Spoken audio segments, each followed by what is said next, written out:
ರಾಗಿ ಸರಿ ಮಾಡ್ತಾ ಇದ್ದೀನಿ ಇವತ್ತು ವಿಹಮಗೆ. ಇದಂತೂ ಒಂದು 2 to 3 ಡೇಸ್ ಪ್ರೋಸೆಸ್ ಅಂತಾನೆ ಹೇಳ್ಬೋದು. ನಾನು ಹೇಗ್ ಮಾಡ್ಕೊಂಡೆ ರಾಗಿ ಸರಿ ಅವಳಿಗೆ ಅಂತ ಈ ವ್ಲಾಗ್ ಅಲ್ಲಿ ಶೇರ್ ಮಾಡ್ತೀನಿ. ತುಂಬಾನೇ ವೆಯ್ಟ್ ಮಾಡ್ತಿದ್ ಮೂಮೆಂಟ್ ಇದಂತೂ. ನಾನು ಯಾವಾಗ ಅವಳಿಗೆ ಸಾಲಿಡ್ ಸ್ಟಾರ್ಟ್ ಮಾಡ್ತೀನಿ ಅಂತ ಫೈನಲಿ ಆ ಡೇ ಕೂಡ ಬಂತು. ಸಮ್ ಟೈಮ್ಸ್ ಅನ್ಸುತ್ತೆ ಎಷ್ಟು ಬೇಗ ದಿನಗಳು ಮುಗಿತಿದಾವಲ್ವಾ ಅಂತ. ನನಗಂತೂ ಝೀರೋ ಐಡಿಯಾ ಎಷ್ಟು ರಾಗಿ ನೆನಾಕ್ಬೇಕು ಅಂತಾನೂ ಗೊತ್ತಿರ್ಲಿಲ್ಲ. ನಾನೊಂದು ರ್ಯಾಂಡಮ್ ಆಗಿ ಈ ಕಪ್ಪಲ್ಲಿ 6 ಕಪ್ ಏನೋ ತಗೊಂಡಿದ್ದೀನಿ. ಬೇಕಾದ್ರೆ ಖಾಲಿ ಆದಾಗ ಮಾಡ್ಕೊಂಡ್ರೆ ಆಯ್ತು ಅಂತ. ಇನ್ನ ರಾಗಿ ಸರಿ ಒಬ್ಬೊಬ್ರು ಒಂದೊಂದು ರೀತಿ ಮಾಡ್ತಾರೆ. ನಾನ್ ಜಸ್ಟ್ ಇದನ್ನ 7th ಮಂತ್ ಮಾತ್ರ ಮಾಡ್ಕೋತಿದ್ದೀನಿ. 8th ಮಂತ್ ಸ್ಟಾರ್ಟ್ ಆದ್ಮೇಲೆ ಬೇರೆ ರೀತಿ ಮಾಡ್ಕೋಬೇಕು. ಅದನ್ನ ಮತ್ತೆ ನಾನು ವ್ಲಾಗ್ ಅಲ್ಲಿ ಶೇರ್ ಮಾಡ್ಕೋತೀನಿ. ರಾಗಿನ ಚೆನ್ನಾಗಿ ಒಂದು 7 ರಿಂದ 8 ಸರಿ ವಾಶ್ ಮಾಡಿ ನಾನು ಓವರ್ ನೈಟ್ ನೆನ್ಸಿಟ್ಟಿದ್ದೆ. ಇನ್ನ ನೆಕ್ಸ್ಟ್ ಡೇ ಮಾರ್ನಿಂಗ್ ಈ ರೀತಿ ಒಂದು ಕಾಟನ್ ಟಿ ಶರ್ಟ್ ನ ತಗೊಂಡಿದ್ದೆ. ನಾನೇನ್ ನೆನ್ಸಿಟ್ಟಿದ್ನೋ ರಾಗಿ ಅದೆಲ್ಲ ಕಾಟನ್ ಟಿ ಶರ್ಟ್ ಮೇಲೆ ಹಾಕಿ ಒಂದು 10 ಮಿನಿಟ್ಸ್ ಆ ರೀತಿ ಹರಡಿದ್ದೆ. ಅದಾದ್ಮೇಲೆ ಟೈಟ್ ಆಗಿ ಕಟ್ಟಿ ಒಂದು ದಿನ ಬಿಟ್ಟಿದ್ದೆ. ಅಂದ್ರೆ 24 to 28 ಅವರ್ಸ್ ಬಿಟ್ಟಿದ್ದೆ. ಈ ರೀತಿ ಚಿಕ್ಕ ಚಿಕ್ಕದಾಗಿ ಮೊಳಕೆ ಬಂದಿತ್ತು. ಇಷ್ಟು ಬಂದಿದ್ರು ಸಾಕು. ಮೊಳಕೆ ಕಟ್ಟೋದ್ರಿಂದ ಮಕ್ಕಳಿಗೂ ಕೂಡ ಬೇಗ ಡೈಜೆಷನ್ ಆಗುತ್ತೆ. ನಮ್ಮನೆ ಮುಂದೆನೆ ಬಿಸಿಲು ಬಿಡುತ್ತೆ. ಅಲ್ಲೇ ಚೆನ್ನಾಗಿ ಒಣಗಿಸ್ಕೋಬೇಕು. ಅದನ್ನ ಒಣಗಾಕ್ಬೇಕಾದ್ರೆ ವಿಹಮ್ ಅದು ಸ್ವಲ್ಪ ಪಾರ್ಸಲ್ ಬಂತು. ಅವಳಿಗೆ ಅಂತ ವಾಟರ್ ಬಾಟಲ್ ಆರ್ಡರ್ ಮಾಡಿದ್ದೆ. ಅವಳೇ ಆ ಬಾಟ್ಲ್ ಇಟ್ಕೊಂಡು ಆರಾಮಾಗಿ ನೀರು ಕುಡಿಬಹುದು ಅಂತ 2 ಸಿಲಿಕಾನ್ ಸ್ಪೂನ್ಸ್ ನ ಆರ್ಡರ್ ಮಾಡಿದ್ದೆ. ಈ ಸ್ಪೂನ್ಸ್ ಅಂತೂ ನಂಗೆ ತುಂಬಾನೇ ಹೆಲ್ಪ್ ಆಗ್ತಿದೆ.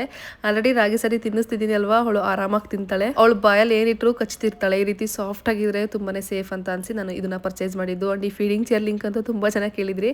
ಈ ಮೂರದ್ರ ಲಿಂಕ್ ಈ ವ್ಲಾಗ್ ಅಲ್ಲಿ ಹಾಕಿರ್ತೀನಿ, ಬೇಕಿದ್ರೆ ಲಿಂಕ್ ಅಂತ ಕಮೆಂಟ್ ಮಾಡಿ. ಇನ್ನ ನೆಕ್ಸ್ಟ್ ಡೇ ನಾನು ರಾಗಿನ ಹುರ್ಕೋತಿದ್ದೀನಿ. ಒಂದು 5 ಮಿನಿಟ್ಸ್ ಹುರ್ಕೊಂಡೆ ಸಿಮ್ಮಲ್ಲಿ ಇಟ್ಕೊಂಡು. ಆ ಪೌಡರ್ ಹಾಕೊಳ್ಳೋದಕ್ಕೆ ಒಂದು ಬಾಕ್ಸ್ ಬೇಕಿತ್ತು. ಅದನ್ನ ಕೂಡ ಬಿಗ್ ಬಾಸ್ಕೆಟ್ ಅಲ್ಲಿ ಆರ್ಡರ್ ಮಾಡ್ಕೊಂಡೆ. ಹುರ್ಕೊಂಡಿರೋ ರಾಗಿ ಕಂಪ್ಲೀಟ್ ತಣ್ಣಗಾದ್ಮೇಲೆ ಮಿಕ್ಸಿಲೆ ನಾನು ಪೌಡರ್ ಮಾಡ್ಕೊಂಡೆ. ನೆಕ್ಸ್ಟ್ ಈ ರೀತಿ ಒಂದು ವೇಲಲ್ಲಿ ನಾನು ಮತ್ತೆ ಫಿಲ್ಟರ್ ಮಾಡ್ಕೊಂತಿದ್ದೀನಿ. ಈ ರೀತಿ ಫೈನ್ ಪೌಡರ್ ಆಗಿತ್ತು. ಸದ್ಯಕ್ಕೆ ರಾಗಿ ಮಾತ್ರ ಹಾಕಿರೋದು. ಡ್ರೈ ಫ್ರೂಟ್ಸ್ ಎಲ್ಲಾನು 7th ಮಂತ್ ಕಂಪ್ಲೀಟ್ ಆದ್ಮೇಲೆ ನಾನು ಇಂಟ್ರೊಡ್ಯೂಸ್ ಮಾಡೋಣ ಅಂತ ಅನ್ಕೊಂಡಿದ್ದೀನಿ. ಅಂಡ್ ಈ ವ್ಲಾಗ್ ನಿಮ್ಗೆ ಹೆಲ್ಪ್ ಆಗಿದೆ ಅಂತ ಅನ್ಕೊಂತೀನಿ. ನಾಳೆ ಮತ್ತೆ ಸಿಗ್ತೀನಿ.